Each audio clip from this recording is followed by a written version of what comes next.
Let's talk about the time that Ferrari called Ford ugly. We are, of course, talking about Le Mans 1966, and I think there's actually a very famous film about this particular bit of history. I'm sorry, I haven't seen it, I'm gonna go watch it now. It all started in 1963, when Ford was trying to buy Ferrari. And it all looked like it was going pretty well until Ferrari suddenly pulled out over a clause that would have meant that Ferrari had to give up control of their racing budget.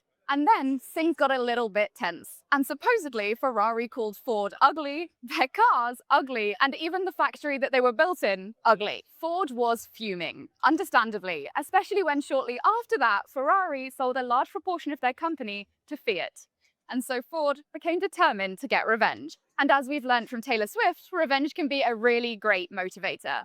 Ferrari was known for dominating the competition at Le Mans, a competition that required both speed and endurance.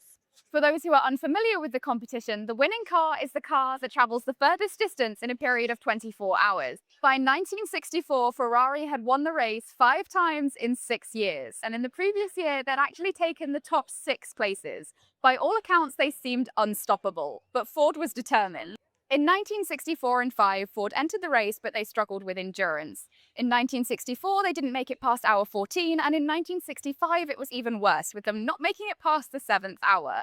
However, they were beating Ferrari on speed in the initial lap. But in 1966, things were different. Ford arrived at the race with 11 cars, and so did Ferrari.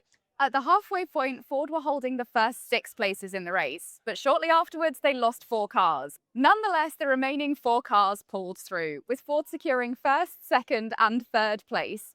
And the front-running 3 cars were even ordered by Ford to cross the finish line in formation.